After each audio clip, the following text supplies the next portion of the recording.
At that time I lived on McLean and Benton. My father at the time worked for New York Belton Packing Company. He traveled and he was a district manager and sold belting and that type of products to companies that needed seals and belting. Back in those days, you had a lot of sawmills, machinery that they used belting on. We were middle class, probably just a little above. I was in school at Mississippi State. Well, we'd go out and drink a little beer. Well, not quite as much as today. We'd go, like, we had a place out, Mississippi State was in Starkville, Mississippi, and Columbus, Mississippi was 20 miles. And at Columbus, they had a girls' college. It's still there. It's a state college for girls only. And at that time, Mississippi State only had 12 girls, all boys. Of course, now it's changed. But where we got to drink beer was about halfway between Starkville and Columbus at a place they call the Crossroads. And we go down there and drink beer and meet all our friends and just talk, shoot the bull. When I heard of Pearl Harbor, I was at Mississippi State radio, came on the radio and told us what had happened. And we knew then we were going to leave. I knew then I was going to end up in the service, be out of school not too long.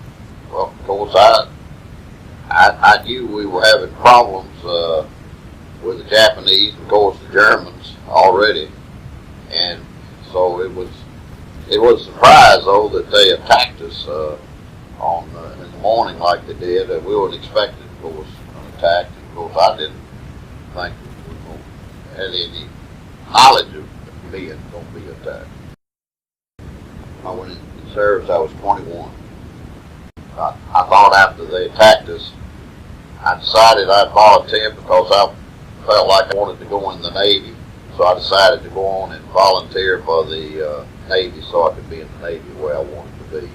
And I would rather have duty at sea rather than in the ground forces of the Army. We felt like we were fortunate to be able to serve and help our government stay free. Never had any doubts. We knew this was necessary. There wasn't any other war. We had to protect ourselves. Some of them volunteered, some stayed in college, and some volunteered for the Air Force and other parts of the military. Some back prior to volunteered really before the U.S. really was gotten into the war too much, and they volunteered through the Canadian Army and Air Force. They fought with the Canadians. No, I didn't have any friends that were drafted and then avoided the draft. No, I did not. I didn't know anybody. So I think everybody was agreeable with me to volunteer. That's what I wanted rather than to go into the... When I found out I was going to volunteer for the Navy, I had been going with since right after Pearl Harbor, and decided if I was going to go in the Navy, I might not get it. I had to delay my time to go in the Navy, which they allowed me to do for 1 week in order to get married, and so I went in the service married. Once I joined up, they sent me to boot camp right out of Chicago at Great Lakes, and I was up there for about 30 days, and then they sent me back to, which was a base just starting to be built. They had it partly built, but not much, and I was there doing all the construction. I was just a enlisted man in the Navy, and I worked out of the stores. They had warehouses, out of the warehouses in the villages where we were supplying different supplies to the few Navy people that were on the base, and because at that time they didn't have many barracks, they didn't have many mess halls, they didn't have much. It's more just we went there to help build and get things completed for the naval school. Actually, it was a school, going to be a naval school. And then they built later, not much later, but some later, they started maybe 7, 8 months later building across the road, and it was the Naval Air Station in Billington. And of course, the Naval Air Station is, I think they still got something there. I'm not sure exactly. Well, actually, I only trained for about 30 days at Great Lakes, and when they sent me back to Billington, I wasn't training. I was working as a enlisted man. Just might say I was just like working on a job, and we were just getting everything ready to start. Navy people, because as I said, they didn't have much training program. They were getting the training program set up, actually, just start when I enlisted, so they didn't have much at that time. But a little later on, they had quite a training program. I hate to tell you, but they didn't give us much training. They didn't have really established programs at that time. It was so early and quick, but they just kind of showed us how to sleep in hammocks if we were aboard ship, because that's what you sleep in, a hammock. And they kind of indoctrinated us about ships and so forth. And they also had to give us shots, and so we wouldn't catch different diseases if we went overseas or in the living close together in the barracks, so forth, in the Navy. They did not train me too well for the war. You did your own after you got involved. I did. I got acclimated pretty well to it. Since I had to be in the service, I thought I had about as good a duty as I could get, and I got where I didn't mind it as long as I had to be there. But I was glad when I got off. But we saw a lot of water. That's another thing. Sometimes you'd be at sea 2 or 3 weeks, you wouldn't see anything but water. You get tired of that, but it all worked out. When I left Billington, I was going aboard ship, the USS Procyon, and I had to go to Norfolk, Virginia, to get aboard my ship. And when I was in Norfolk about 2 weeks, and then they put me aboard ship, and I went on a troop ship, and I got seasick for about 2 weeks of the trip, laid on the deck motorhead, and we were just stacked in down in the quarters where we were in hammocks about a couple of feet apart, so you one right on top of another. And then after this long voyage, which took about 3 weeks, we did get to Oran, Africa, and I got off ship in Oran. And they put me in a place there that they just held you until the ship came in, was ready for you. And my ship, fortunately, came in a couple of days, and they put me aboard ship in Oran, Africa, and that's when I started serving aboard ship. And this was about close to the 1st of September, 1943. I stayed on the same ship for 2 years till I got out of the Navy. I didn't change my duty. I didn't want to change, and actually I didn't have a chance to anyway.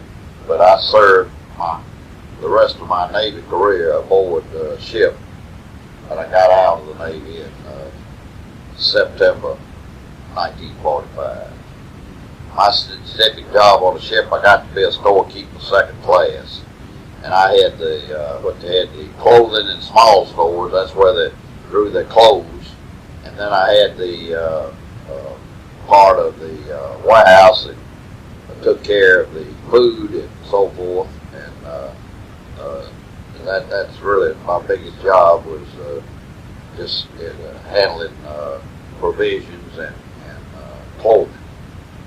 No, I didn't think a lot about danger. I didn't think, I thought I would return home. I never gave a lot of thought to getting hurt or killed or injured.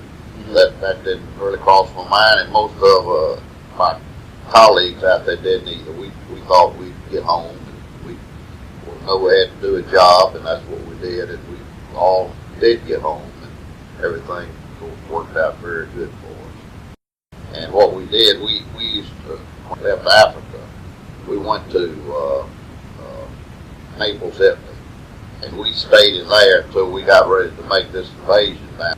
And we went and we put our, they'd already had the invasion in Normandy before we went in on the south side. And so we went in southern France, and actually when we made the invasion, we were gone. They were not there. So we really didn't have any fighting going on as far as we were concerned. Of course, our ship was an auxiliary cargo ship, so what we had all the equipment and trucks and things of that nature, and 400 soldiers which manned all the equipment. And we would load it onto these landing craft barges, so-called, that when they went in, they left the front down, and you could roll right off on the beach. So we would load those and go into the beach and drop the front, and the soldiers would drive the equipment off, and we would, when it was all out, we were empty, we'd go back to ship and get another load. And that's what we would do on D-Day, putting them ashore. And then after we once got all of our equipment, the equipment of the soldiers ashore, and we were through, we would usually leave and go back to another port that was far, like back to Naples. And we usually have what they call an escort ship, like a DE, to escort us back in the water till we got out of the fighting, where they thought we might have fighting, and where we'd be safer. And of course, since I was not over in the ground forces, I didn't know a lot about it. We just knew when we were going to do things, and we really didn't know a lot about the strategy, because that really went with the Army, and we just kind of followed along.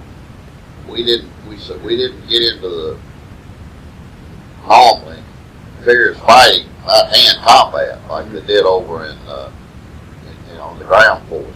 In the ground forces, that they had to fight all the way through from France into Germany, and quite a few of them ended up prisoners of war. And what happened, they got over there, and they a lot of the German people, farmers, really, they said, were not for this war, but they had to be, because Hitler would kill them. So what they did, they come into those farms, and a lot of these people, if the Germans were not around, they'd put them in their out in their barns and feed them and let them sleep, and then help them leave.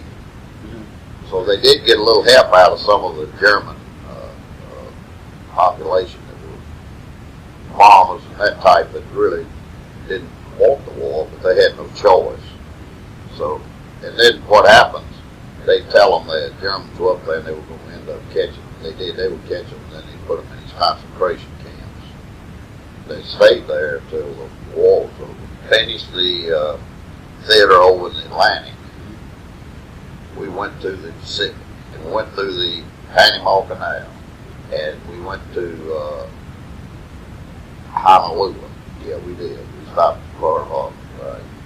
But before the invasion, we ended up back in the States in San Francisco, and we went to Oakland, California, which was a big naval base at that time, and we took on material for the invasion. And then we went over to went up to Portland, Oregon, up the river there, Portland, to finish loading. And after we got all loaded, we went back to Pearl Harbor, and we stayed there several weeks. And then we later went further out, went to not far from Okinawa, went to a reef, a big reef where they had a lot of ships. And went inside this reef, and they all was staying in there until it was time for the invasion. And while we were in there, a lot of times at night we started getting attacked, and when we did, we leave the reef, get out in the ocean, and move around, and then later go back in, park, and wait. And after we were in that position probably about 2 weeks, and then they had D-Day, which when we went into Okinawa on D-Day and unloaded all of our personnel, the Army and the vehicles. And there we got attacked several times. And then when we were at sea, when we were just trying to check to see if anybody was coming around us or whatnot, my assignment was crow's nest. The crow's nest was up in the air, probably 50 feet or more. And I'd climb up the pole and sit in that little turret where you could look around and see if anything was coming on me for a long distance. And then when I'd see something and we decide we'd get attacked, that I'd come down and everybody would have to man all the guns or their stations for attack. I was on a 40 millimeter gun, and I was the first loader, and I was up on the bow of the ship. That's the front of the ship. So I could see it real well because we were really firing. Our gun was on like a round table. It'd turn around and up and down in a flexible, all type way. And we just kept loading that gun, and because there's quite a few involved with the gun and firing it. Normally we were there, and aboard ship, Japanese call them kamikaze planes, or they were going to dive on, because they were committed to dive and die, and they did. But fortunately, we fired, hit a couple, and they went past our ship and went into the water and didn't hit anything. But there were a lot of ships with us there. Oh, you could just see them; they just were everywhere. And these planes were falling in between these ships. Fortunately, we didn't see them hit a ship. Of course, they did hit some during the war. But it was very close. Flew right over us. You could see them in the plane. They were so close. So they were trying to hit us, but we were firing at them. And they looked like the ball. We could see they were either dead or they were so high or something. They didn't know what they were. They just looked dazed. A little bit you could see them. There's only one person to the plane. We were not there very long because when they decided to drop the bomb. I can't tell you. I can't remember exactly, but it wasn't long. They dropped the bomb. We were there. Well, we really knew about the bomb was on the radio. They announced that they dropped the bomb. I believe it was after this happened. It was after it happened. I think it had to be. I think, but they announced it on the radio. We got it on board ship that they dropped the bomb, and then we had a good feeling that we would get out of the surgical time after this happened. Well, I tell you, we wanted to get out so bad, we were glad they dropped it, because we felt like if something like that hadn't happened, we'd be there a long time fighting. I think, most all the people I knew were for it, since we were having to fight like we were. After they dropped the bomb, we went back to, after we made the invasion in Okinawa, we went back to a couple of, just spend the night, a couple of islands, and then we ended up back in San Francisco. And then they said they were going to invade Japan. So we went to Oakland again and loaded up ship for the invasion of Japan, and even though before we left, the war was over, and but we still left to make the invasion of Japan, and we got out to the Philippine Islands, and they had a order that one storekeeper could be transferred back to the United States, and I had the seniority, so I took it, and I got off in the Philippines, and I had to stay in the Philippines 3 weeks to catch a troop ship back to the United States. In the Philippines, I had nothing to do but just sit there and hope I heard to get a ship. Didn't do a thing. And my ship left and went to Japan. And when they got to Japan, they unloaded all the cargo even though the war was over, they unloaded it. And they went back to the United States, and actually, I got back, it took me 3 weeks on a cruise ship to get back, and I waited 3 weeks over at Ketchick. I got back about the same time as my ship. And then when I got back got back to the United States over in, right out of Seattle, Washington. And then I rode a troop train back to Millington. And the troop train, they just wooden seats. Took about 4 or 5 days. And you didn't sleep sitting in those wood seats. And with the cook on, with hot, like I said, a pot-belly stove with coal, and that's what cooked the food on. So it wasn't a very good trip back. And I got back to Millington, and right away in Millington, I got discharged from the Navy and came home. And they wanted me to join the reserve. They said you can get a retire and just good service, money. You only had to go once a month. It wasn't much to it. But I told them, no, I had enough. I didn't want anything from the government. I was going to get out of the Navy. I didn't want to get attached. And I'll say this, had I signed up, I'd have had to go to the next war we had in Korea. And I came home and I worked for several years at one job and then left and worked at another job. Then I left that job. I'd been with a year and went to work in my wife's family business, and in the trucking business.